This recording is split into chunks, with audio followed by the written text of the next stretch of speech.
Assalamu alaikum everyone. Welcome to my channel That Page of Diary. I hope you guys are doing good.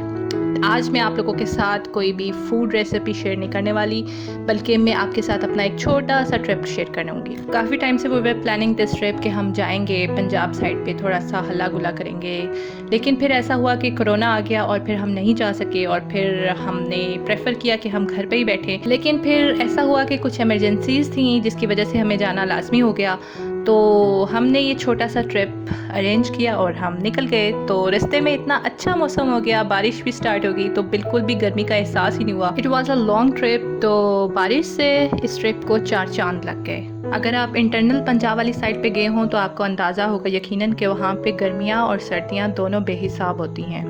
तो इस बारिश ने तो मज़ा ही दोबारा कर दिया। चलें अब ये मौसम भी साथ साथ एंजॉय करते हैं और आपको मैं सब नज़ारे भी साथ साथ दिखाऊंगी कि मैंने क्या वहाँ पे देखा, क्या हुआ और मैंने वहाँ पे क्या कुछ खाया पिया, सब कुछ आपको साथ साथ में दिखाऊंगी।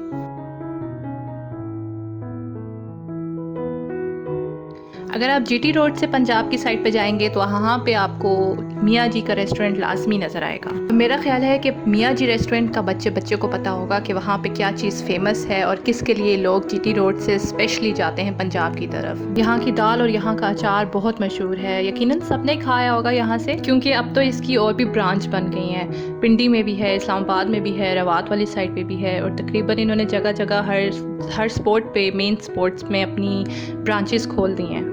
चलें अब हम भी अंदर चलते हैं और देखते हैं कि इनके मेन्यू में और क्या इम्प्रूवमेंट्स आई हैं।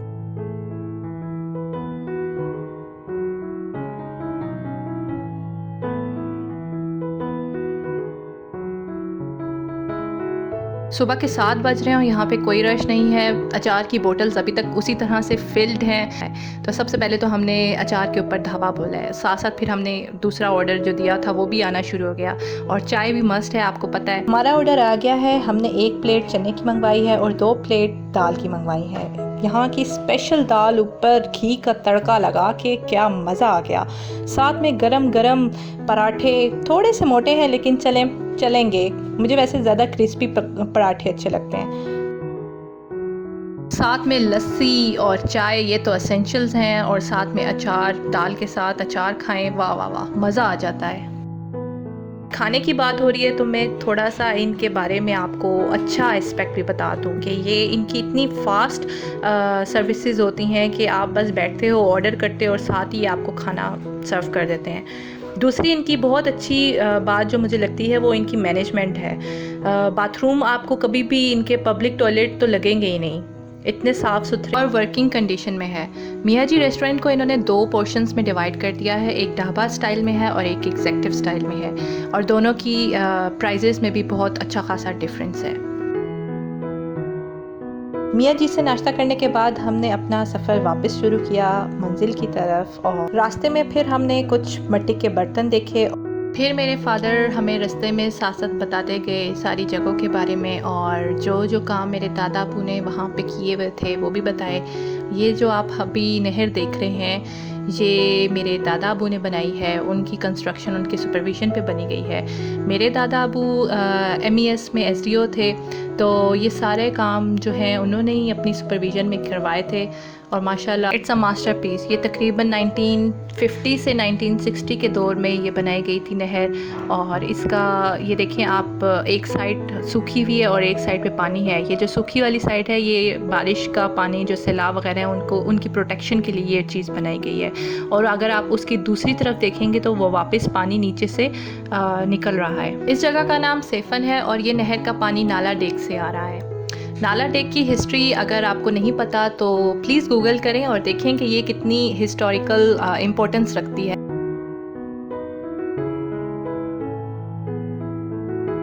यहाँ रोड की दूसरी तरफ ही गन्ने के जूस वाला बैठा हुआ है, और अब हमने गन्ने का जूस तो लाजमी पीना है क्योंकि पंजाब आए हैं और गन्ने का ताज़ा जूस ना पिएं ऐसा मुमकिन नहीं। तो चलें पीते हैं इसको, थोड़ा सा देखते हैं कि ये बना कैसे रहे हैं।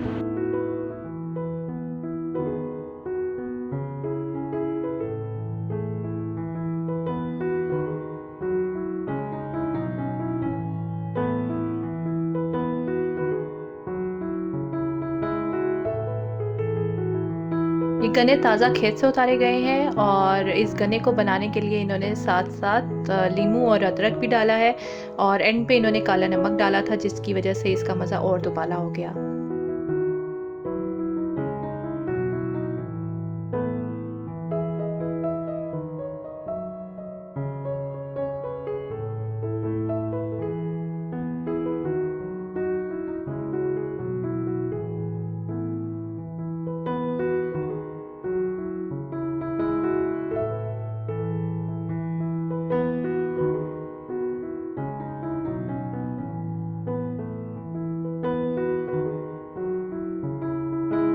ये सब खाते-पीते हम हाथ धोना बिल्कुल नहीं भूले और आप भी मत भूलिएगा।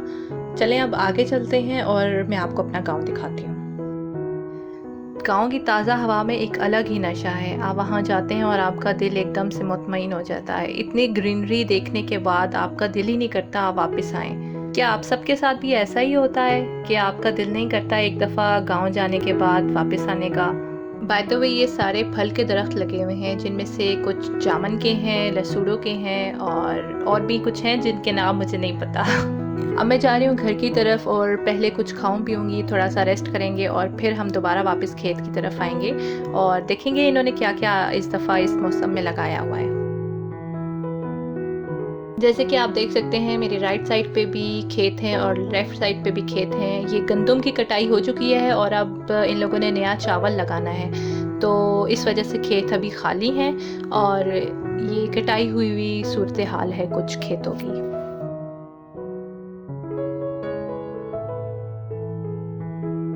गाँव के लोग बहुत मेहमान नवाज़ होते हैं और अल्हम्दुलिल्लाह इन्होंने हमारे लिए बहुत एहतमाम कर दिया था। तो हम पहले कुछ खा लेते हैं और फिर दोबारा खेत की तरफ चलते हैं। खाना खा लिया है और अब हम आ गए हैं दोबारा से खेतों की तरफ और ये लगी हुई है मिर्चें और टमाटर। मिर्चें तो इतनी प्यारी हैं, हर पौधे के साथ कोई 100-150 तो लाज़मी लगी होंगी, बल्कि शायद इससे भी ज़्यादा, मेरे अंदाज़े से भी ज़्यादा कहीं लगी हुई हैं। प्यारी मैं इस सेंस में कह रही हूँ कि देखें इतनी अच्छी लग रही हैं लगे हुए पौधे के साथ कि मेरा दिल नहीं कर रहा कि मैं इनको उतारूँ। फिर हमने कुछ टमाटर उतारे हैं और इन टमाटर का रंग देखें कितना प्यारा रेड है। जो रेड टमाटर होते हैं वो खुद ब खुद हाथ में आ जाते हैं, उनको ज़ोर से उतारने की या खींचने की ज़रूरत ही नहीं पड़ती। जस्ट वो ऐसे ही जैसे आर्टिफिशियल लगे होते हैं पौधों के साथ, उस तरह से लगे हुए थे और उनको बस पकड़ने की देर होती है और वो हाथ में आ जाते हैं। आप मेरा एक्साइटमेंट लेवल चेक करें कि मैं आपको बता ऐसे रही हूँ जैसे आप लोगों को शायद पता ना हो, या मोस्टली बहुत सारे लोग ऐसे होते हैं जो देहात नहीं जाते, देहाती इलाके में जिनका रिलेटिव नहीं होता या जिनका कभी गाँव ही नहीं होता, तो उनके लिए तो ये थोड़ी एक्साइटमेंट लेवल बनती है। और मज़े की बात मैं आपको बताऊं कि मेरी अम्मा को पौधों से, खेतों से इतना लगाव है कि बस एक दफ़ा वो एंटर हो जाएं किसी भी जगह पे, नर्सरी में चली जाएं तो वहाँ से उन्हें निकालना मुश्किल होता है, अगर ये खेत में चली जाएं तो वहाँ से इनको निकालना मुश्किल हो जाता है। अब ये देख लें आप कि रंगे हाथों मैंने इनको पकड़ा है। ये सारे टमाटर और मिर्चें और प्याज ये तोड़े हैं इन्होंने खुद अपने हाथों से। इनका एक्साइटमेंट लेवल भी देखने लायक होता है जब ये खेतों में चली जाएं। अब आप देखें कि मैंने मज़ीद क्या-क्या चीज़ें उतारी हैं इस खेत में से और तब तक मैं मौसम का मज़ा ले लेती हूँ।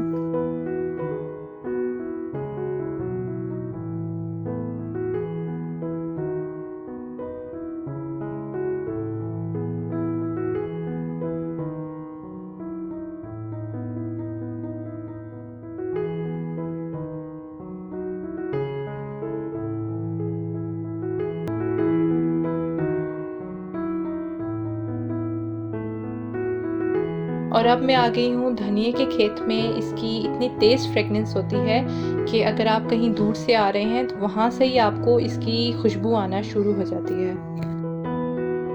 धनिया के बिल्कुल साथ इन्होंने भिंडी के पौधे लगाए हुए हैं और भिंडी भी एक के साथ इतनी ज़्यादा लगी हुई है, मैं अभी आपको दिखाती हूँ कि पूरी इन्होंने बोरियां भरी हैं भिंडी से।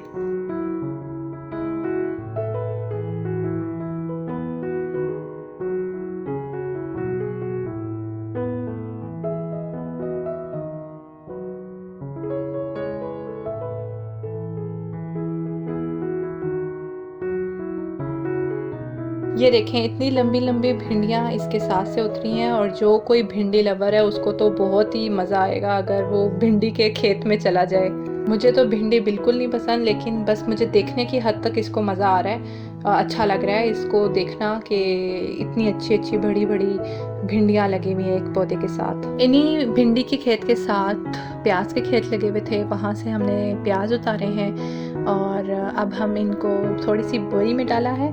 एक आध बोरी हम लेके जाएंगे और देखें फिर आगे कहाँ कहाँ रुकते हैं मज़ीद। बस अब हमारी रवानगी का वक्त आ गया है, सूरज डूबने लगा है और जो हमने काम करने थे यहाँ पे आके वो भी कर लिए हैं, जो जो ज़रूरी काम थे, और बस अब हम निकलते हैं। और जैसे ही हम निकले गांव से शहर की तरफ, ये हमारे साथ एक छोटा सा हादसा हो गया। गाड़ी नाली के अंदर जाके फंस गई है और अब ये नाली से निकल नहीं रही।